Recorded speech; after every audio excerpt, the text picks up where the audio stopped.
It was a night when the prairie lay drowned in silence, the stars sharp as broken glass above, and the lonely cowboy sat by his small fire, hat tilted low, boots stretched toward the weak flames, his mind heavy with memories of a life spent in shadows. No family, no home, no soft voice ever calling his name, only dust, cattle, and the endless ache of being forgotten by the world. The fire crackled softly, the wind hissed through the tall grass, and his horse shifted nearby, restless, in the darkness. That was when he heard it. A faint sound, almost too soft to belong in the wide and empty plains, the sound of small footsteps, hesitant yet urgent. He straightened, hand instinctively falling to the worn grip of his revolver, every nerve sharpened by years of caution. From the dark edge beyond the firelight, a small figure emerged, fragile and trembling. A little girl no more than 7 or 8 years old, her hair tangled by the wind, her face streaked with dirt and dried tears. She stood there, clutching, the ragged edge of her dress with trembling hands, her lips quivering but her eyes burning with something fierce. The cowboy's hand loosened on his weapon. This was no threat, no outlaw or thief. It was innocence, lost in the night. He rose slowly, cautious not to frighten her, and asked in the low gravel of his voice, "What brings you out here, little one?" For a heartbeat she said nothing, only stared at him as though weighing the danger of trust.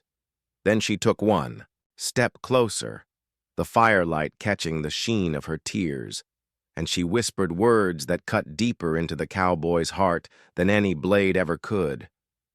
"Don't let them take my mama, even if I don't cry." Her voice was so small, yet it carried the weight of unbearable sorrow, a plea shaped not from childish whim, but from raw desperation. The cowboy froze, every part of him struck silent by the force of her words. He had heard the cries of men, dying on battlefields, had seen widows weeping on doorsteps, but never had he heard a child vow not to cry, as if her own tears were a luxury she could no longer afford. He crouched down slowly until his eyes met hers, and in that moment he saw the truth glimmering behind her fear. She had come alone into the wilderness, not for herself, but for her mother, a mother who was about to be torn away. Questions stormed. His mind, who were they? Why would anyone take her mother? What cruelty had driven a child into the night to find help from a stranger? But even before he could form the words, he felt the weight of her plea settling deep into his chest, heavier than iron, and something long buried stirred in him, an ache for justice, for protection, for the bond he had never known. The girl's, small hands clenched into fists, as though bracing herself for refusal, her lips trembling but her eyes steady, holding his gaze without flinching. In that steady gaze he saw not weakness, but a courage that humbled him, the courage of a child, who had already lost too much. The cowboy swallowed hard, his throat dry, his heart pounding in a way it had not for years, and though the fire hissed low and the night pressed close, he knew the world had shifted. This was no chance meeting, no passing cry in the dark. This was fate binding him to a promise he had never thought to make. And in the silence, after her whisper, when only the wind and the crackle of flames filled the air, the lonely cowboy realized that his life, empty for so long, had just been pulled into a story larger than his own, a story that would demand more from him than bullets or grit, a story written in the tears a little girl had sworn not to shed. The lonely cowboy had thought he had already heard the heaviest words the little girl could speak when she begged him not to let them take her mama. But when the fire burned lower, and he urged her gently to tell him the whole truth, the child lifted her chin with a strength that belonged to someone far older than her years, and her story tumbled out in broken whispers that pierced the night more sharply than any coyote's cry. She spoke of a house that had never been a home, of debt her mama never owed, of papers signed in trickery, of cruel men who circled like vultures, waiting to snatch her mother and sell her away as though she were nothing but livestock, nothing but a body with a price tag. The little girl's small fists twisted the fabric of her dress as she confessed how neighbors had turned their backs, how men with cold eyes had come to the door with threats, how her mama had cried in secret at night when she thought her daughter was asleep, and how the final blow had come only yesterday. Word that her mama would be taken at dawn, dragged to the auction yard where human misery was paraded and traded like cattle under the hammer of greed. They said I was too small to matter, the child whispered, her eyes flashing with a pain that belonged to someone who had already seen the world's cruelty. But I matter enough to beg. I swear I won't cry, mister, but you can't let them take her. Please, you're the only one who can stop them. The cowboy listened in silence, each word carving deeper into his chest, each image filling him with a fury he had not felt in years. He had seen injustice before, land stolen, widows cheated, men broken under the boots of greed, but to hear it from the mouth of a child, to see her steady her trembling body as if her courage alone could stand against the world, struck him harder than any gunfight ever had. He felt her burden now like a weight across his own shoulders, the unbearable knowledge that no one else had stepped forward, no neighbor, no friend, no kin, just a child wandering into the night to find a stranger who might still have a shred of honor left. He wanted to tell her that he was only one man, that he had no riches, no army, no claim to power, but when he looked into her eyes, wide and unyielding, he knew he could not. He was not just one man anymore. He was the only man, standing between her mama and the cruelty waiting at dawn. The fire cracked and sputtered, his horse snorted restlessly in the dark, and the cowboy rose slowly to his feet, his shadow stretching long behind him in the firelight. He looked down at the girl, and though his voice came out low and rough, it carried a vow that was heavier than iron, sharper than steel. Child, I don't know what tomorrow holds, but I swear no man will take your mama while I still breathe. The girl's lips trembled.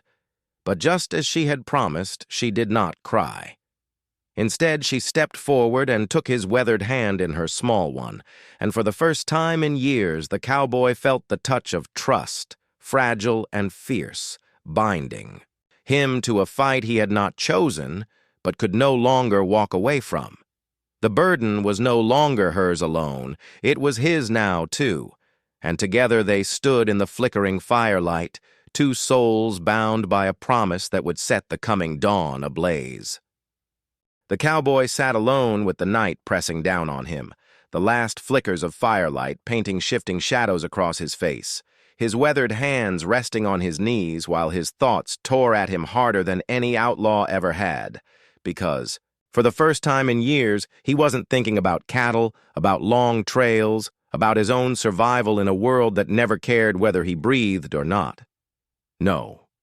Now he was thinking about a little girl's whisper, a whisper so small it could have been lost in the wind, but instead it had carved itself into his chest like a brand.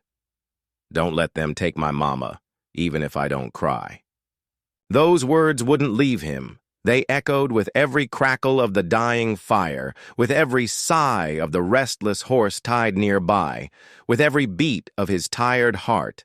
And though he told himself he was just one man, a drifter with no family, no allies, no stake in anyone else's fight, he knew in his bones that turning his back would make him less than a man, would make him nothing more than the cowards she had already seen walk away. He leaned forward, elbows on his knees, staring into the embers as memories rose unbidden, memories of other nights when he had turned from cries for help because it was easier, because it wasn't his fight, because stepping into another's. War only got a man buried on the edge of some nameless town. And yet those choices had eaten at him all the same, chewing holes in his spirit until there was little left but silence and dust. Tonight was different. Tonight a child had walked out of the dark and placed her whole world in his hands. Not with money or threats, but with trust. A trust so fierce it shook him more than any pistol aimed at his chest ever had. She was asleep now, curled near the fire with her dress pulled tight around her small frame, her breathing soft, her face streaked from old tears she had promised not to shed again, and he watched her with the heaviness of a man caught between what he was and what he could be. His mind spun circles around the truth she had given him. Her mama was to be taken at dawn, dragged into the hands of men who saw human life as nothing more than coin in their pockets, and no one had stepped forward to stop it. Not the neighbors, who had shared their bread once upon a time, not the kin who should have protected them, not the law that wore badges yet worked for those who could pay. No one but her, a child wandering the night with faith that somewhere, somehow, a man might still exist who would not turn away. That man was supposed to be him. The thought knifed at him. Could he be that man? He thought of the men he would face, greedy ranchers with ledgers and contracts sharp as chains, hired thugs with revolvers itching for blood, sheriffs who would look the other way for a few dollars. He knew their kind because he had ridden among them once, had seen how they laughed when they broke families apart, how they drank when another soul was crushed under their boots. Facing them would not be a fair fight. It would not even be a fight he could win by sheer gunpowder.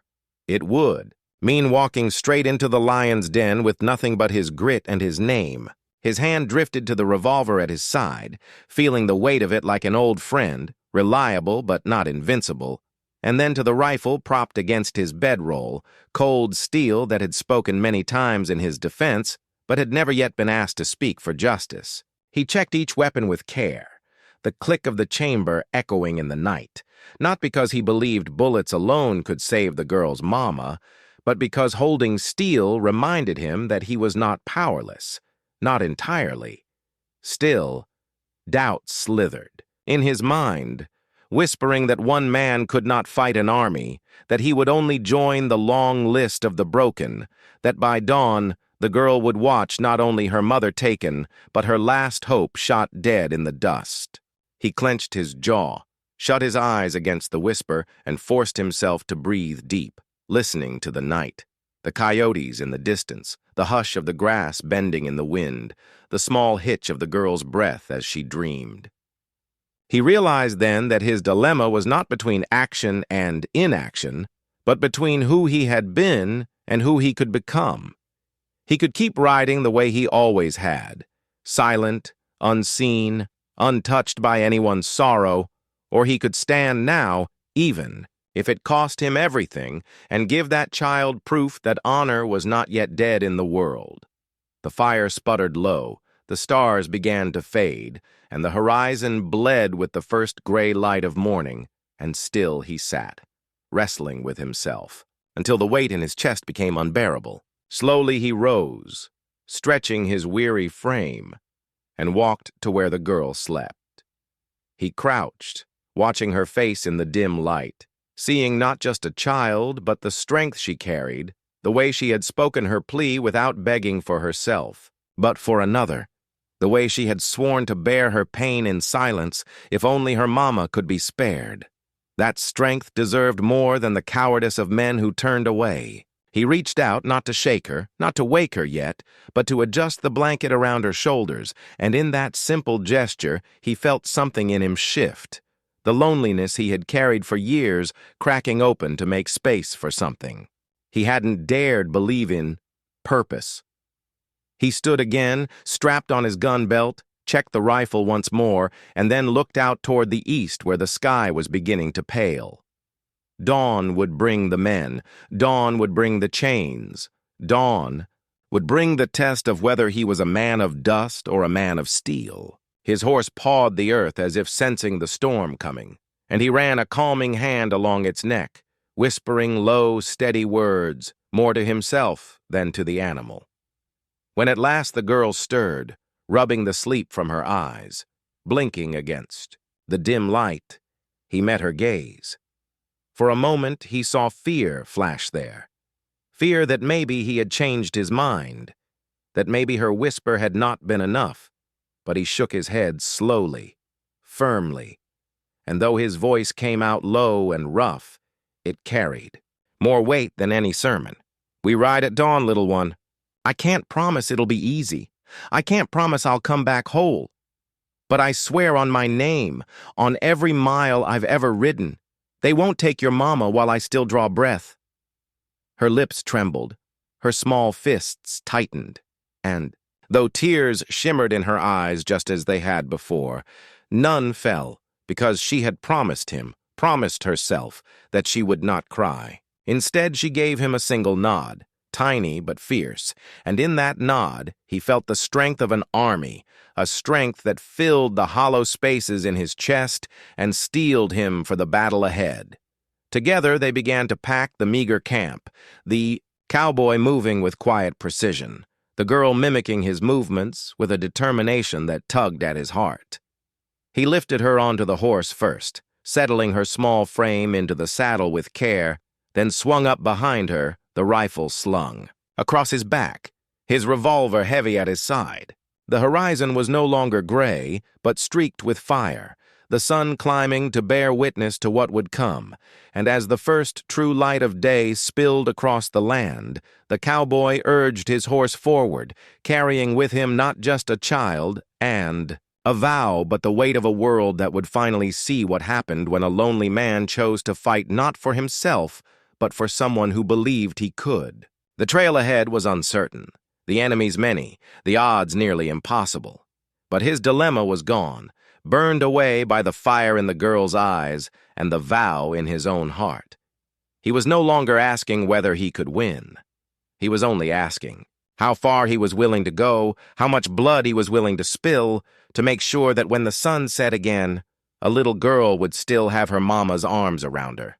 The sun rose slow and merciless over the prairie, painting the horizon in strokes of fire and blood, and as the first hard light fell across the land, the cowboy rode with the girl pressed against him in the saddle, his jaw set, his eyes narrowed, every muscle in his body coiled tight with the knowledge that today would not pass without blood being spilled, that dawn would not end without one life shattered and another saved, because he had made a vow in the dark, and there was no power on earth that could unmake it. The girl sat small but steady before him, her thin hands gripping the worn saddle horn, her back pressed into his chest, her head lifted to face the town rising in the distance like a scar against the land.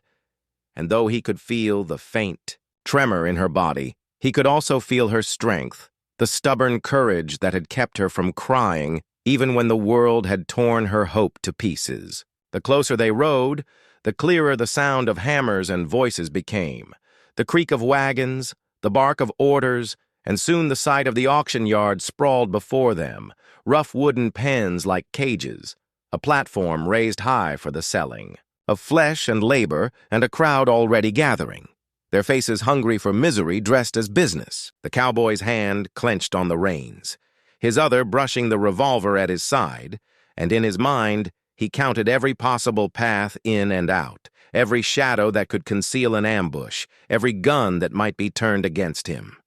He knew the men he faced, the rancher with his pockets fat from cruelty, the sheriff who wore a badge not for justice but for coin, the hired guns whose eyes were dead long before their fingers ever pulled a trigger.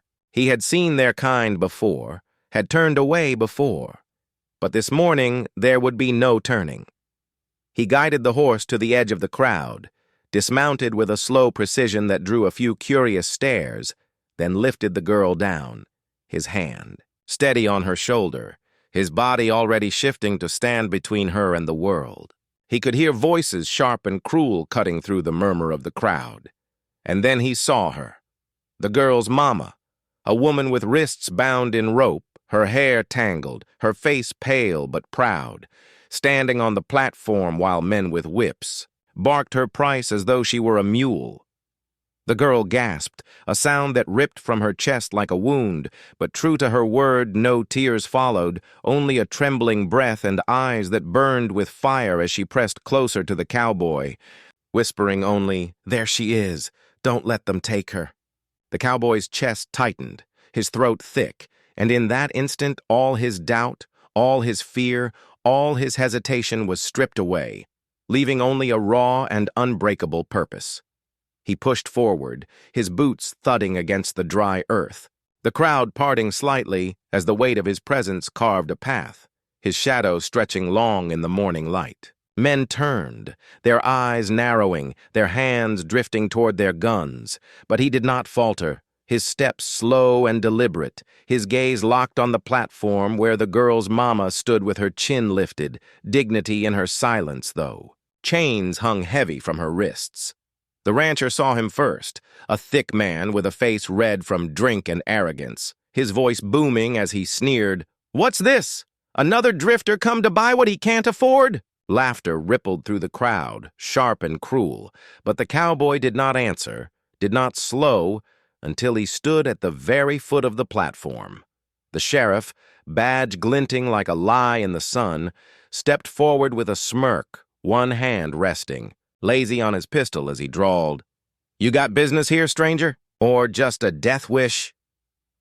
Still, the cowboy did not answer, only lifted his gaze to the woman on the platform, then glanced down at the little girl pressed against his leg, her small face tilted up to him with all the faith she had left in the world.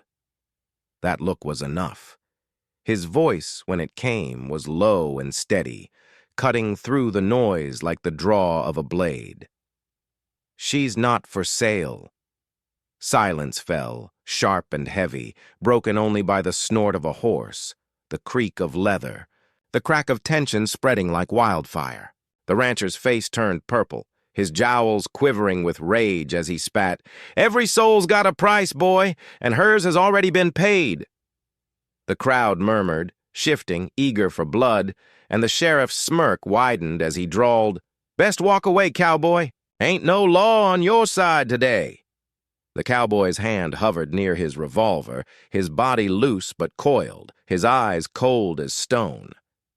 "Then the law's a lie," he said, and his words rang with such quiet conviction that even the wind seemed to pause. The sheriff's smirk faltered. The rancher bellowed for his men, and suddenly the yard was alive with motion. Guns scraping from holsters, boots pounding on wood, shouts rising as the air thickened with the promise of violence. The girl clutched at the cowboy's leg, her voice a tiny thread. "Please." And that one word was the spark that lit the fire in him. In a flash, his revolver was in his hand, the crack of gunfire splitting the dawn, a hired gun dropping before. He could raise his own weapon. Chaos erupted. Men shouting, women screaming, the crowd scattering like leaves before a storm. But the cowboy moved through it like a force of nature, his shots precise, his body a shield before the girl.